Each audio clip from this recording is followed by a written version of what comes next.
Hvernig var það fyrir þig? Af því að þú birtist okkur í fyrsta skipti bara í fréttatíma Stöðvar 2 þegar frambjóðendur eru að skila inn meðmæli undirskriftum sínum að þá ert þú bara að labba inn í hörpuna og Heimir Már Pétursson, fréttamaður, gripur þig og kemur í raun og veru eins og þrumár heiðskíru lofti. Það vissi enginn að þú værir í framboði nema þeir sem að þú kannski reykist á þessari hringferðin landið að þú ert algjörlega óþekktur og svo er þessum fréttatíma sem að þú birtist þjóðinni og nokkuð svona ábyrjandi að þetta vakti athygli. Fannst ekki bara strax daginn eftir þú hlýtur að hafa fundið mikil viðbröð einhvern veginn og hvernig var það? Þú rifjar upp þennan sólarhring bara eftir að þú hittir Heimi Má í fréttatíma Stöðvar 2. Já, eins og segir komið svo þrjumár heiðskíru loftið að fólk hafi ekki búist við þessu. Ég get að sama skapi sagt að ég er svo sem ekkert óþekktur, ég veit alveg hver ég er, ég bjóst ekkert við þeim öllum ég vissi bara ég átti að mæta þetta til að skila listunum, svo eru þau bara að sitja fyrir manni með alla myndavélina, það kom mér alveg mikið óvart og fólk vil meina að ég hafi komið öðrum óvart. Það kom mér ekkert óvart, ég hef búin að vera aðeins í 4 mánuði, ég vissi að ég væri með pappirinn í bakbókanum, ég ætla bara að fara og skila þeim, þannig að þú veist, það virkar í báðar áttir. Já, ég held að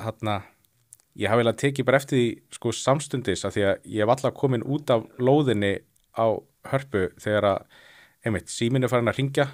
og þá er að DFF og ég er ekki ég held ég sé komin að tjörninni mögulega á röltinu og þá er allir að hringja mann og bara heyri þú ert efst að frétta á Vísi og og við fundið svona hvernig slagkrafturinn að þessu virkar bara í rauntíma. Já, nokkuð veginn. Svo er svona hlutir sem að ég gerir mér ekki grein fyrir sem ég er að fá ógeðslega mikið hrós fyrir eins og að kynna mig fyrir Heimi Má og spyrja hvað hann heitir því að hann kynnti sig ekki fyrir mér og þegar fólk er að spyrja kostnaðinn því ég sagði að bíllinn eyði 8,5 á 100, það eru rosalega margir sem einhvern veginn eru búin að segja, já, flott hjá þér að segja það, ég spáði svo sem ekkert í því, það er bara það sem hann eyðir,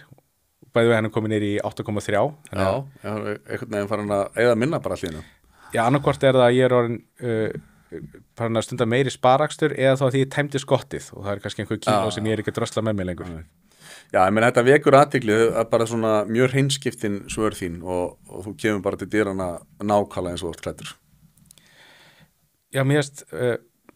nefnilega fínt og bara takk fyrir það, betra að heyra frá öðrum af því að það eru framboð sem að kannski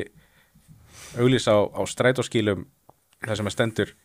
heiðarleiki en mér finnst mikilvægar að það komi frá öðrum, ekki frá mér en eins og ég sé það, þá er það í rauninni það eina sem ég hef. Fyrsta stefnan er að hafa enga þingmenn sem er ráðherra,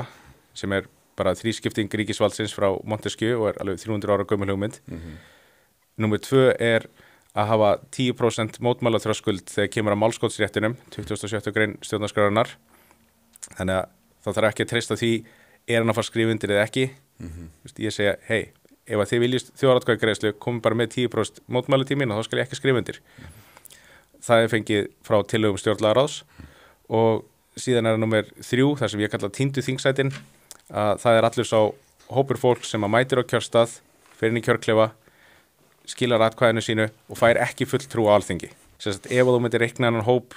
saman, allir þeir sem hafa ekki gefið ríkinu eða Alþingi sitt leyfi eða umboð til að tala þeirra máli, hópurinn sem á það allir sameiginlegt og það eitt sameiginlegt hafa ekki veitt neinum umboð sem er núna sitjandi á Alþingi. Já, ef þú reiknar hann saman sem einn stjórnmálasamtök miðað við núverandi kosningalög að þá hefðu við fengið 9 þingsæti 2013